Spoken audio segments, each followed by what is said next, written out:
Guys, അങ്ങനെ പെരുന്നാൾ കഴിഞ്ഞ ആഴ്ചകൾ കഴിഞ്ഞിട്ടാണ് ഞാനൊരു പെരുന്നാൾ വ്ളോഗ് ഇട്ടാലോ എന്ന് ആലോചിക്കുന്നത്. അപ്പം നിങ്ങൾ വിചാരിക്കും ഇത് പെരുന്നാളുടെ അന്നത്തെ വ്ളോഗാണെന്ന്. പക്ഷേ അല്ല, ഞങ്ങൾ പെരുന്നാളുടെ തലേന്നത്തെ വ്ളോഗാണ് ഇതിടുന്നത്. അപ്പോൾ ഈ നോക്കി പേടിപ്പിച്ച് നമ്മൾ എങ്ങോട്ടാണ് പോകുന്നത് വെച്ചാൽ ഇവൻ്റെ മുടി ഒന്ന് വെട്ടി തളിക്കാൻ വിചാരിച്ചു. പെരുന്നാളൊക്കെ അല്ലേ, സ്റ്റൈലിനൊട്ടും കുറവ് വേണ്ട വെച്ച് പോയതാണ്. പക്ഷെ അവിടെ ആണെങ്കിൽ ഒടുക്കത്തെ തിരക്ക് വെച്ചാൽ ഒടുക്കത്തെ തിരക്ക്. നമ്മൾ കുറേ നേരം അവിടെ കാത്തു നിന്നിട്ടുണ്ടായിരുന്നു. പെരുന്നാളായതുകൊണ്ടാണെന്ന് തോന്നുന്നു എല്ലാവരും മുടി വെട്ടാൻ എത്തിയിട്ടുണ്ട്. അങ്ങനെ നമ്മൾ കുറേ നേരം അവിടെ പോസ്റ്റ് അടിച്ച് കുറേ നേരം എന്ന് വെച്ചാൽ കുറേ നേരം ദൂതുമൊക്കെ നോക്കി അവിടെ നിന്നിട്ടുണ്ടേനും. പിന്നെയും കുറേ നേരം നിർത്തിയാൽ ഇവർ രണ്ടാളും കൂടി അവിടെ ഒന്നായിട്ട് പണിയാക്കുമെന്ന് വിചാരിച്ചിട്ട് എന്ത് ചെയ്തു, ഓനെ അവർ പിടിച്ചിരുത്തിയിട്ടുണ്ട്. പിന്നെ ഈ സാധനം കയത്ത് കെട്ടിയപ്പോൾ മൂപ്പരെ മൂടങ്ങാണ്ട് മാറി. മൂപ്പർക്ക് കുറേ നായ്ക്കുട്ടികളെ കണ്ട് കുറച്ച് ഹരമൊക്കെ കയറിയിട്ടുണ്ട്. പിന്നെ മുടി വെട്ടാൻ നല്ല രീതിക്ക് ഇരുന്നെടുത്തിട്ടുണ്ട്. സാധാരണ കുറച്ച് അലമ്പ് കളിക്കാനുണ്ട് മുടി വെട്ടാൻ പോകുമ്പോൾ.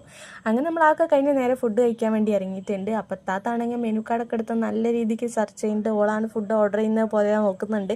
അങ്ങനെ കുറേ നേരം ഓളെ ചിക്കിപ്പരതൽ കഴിഞ്ഞ് നമ്മൾ ഫുഡൊക്കെ ഓർഡർ ചെയ്ത് അവിടെ ഇങ്ങനെ കുറച്ചേരം കാത്തിരുന്ന്. നമ്മളെന്താ അറിയില്ല, ഇന്ന് പോയെടുത്ത് മൊത്തം കുറച്ചധികം നേരം കാത്തിരിക്കേണ്ടി വന്നിട്ടുണ്ട്. കാത്തിരിപ്പിന് അവസാനം ഞങ്ങൾ ഓർഡർ ചെയ്ത ഫുഡുകൾ ഓരോന്നോരോന്നായിട്ട് വരാൻ തുടങ്ങിയിട്ടുണ്ട്. നമുക്ക് ലോഡഡ് ഫ്രൈസും ഇവാന് മാത്രം ഫ്രഞ്ച് ഫ്രൈസും ഓർഡർ ചെയ്തിട്ടുണ്ടായിരുന്നു. പിന്നെ അതിന് കുറച്ച് കൈയിട്ട് വാരി എസക്ക് കൊടുക്കാൻ നോക്കിയെങ്കിൽ എസക്ക് അത് വേണ്ട, ലോഡഡ് ഫ്രൈസ് മതി. ഈ ഫോർക്ക് അങ്ങ് കണ്ടപ്പോൾ അത് മതി. പിന്നെ നമ്മളെല്ലാവരും ഓരോ ക്ലബ് സാൻഡ്വിച്ചും ഒക്കെ കൂടി കഴിച്ച് കുറേ നേരം അവിടെ കാത്തൊക്കെ പറഞ്ഞിരുന്ന്. എന്നിട്ടും ഫ്രഞ്ച് ഫ്രൈസ് കഴിഞ്ഞിട്ടില്ല. പിന്നെ നമ്മളത് പാർസലാക്കിയിരുന്നു. അങ്ങനെ കുറച്ച് നേരം കൂടി കഴിഞ്ഞിട്ടാണ് മമ്മി ഓർഡർ ചെയ്ത ചായ വന്ന്.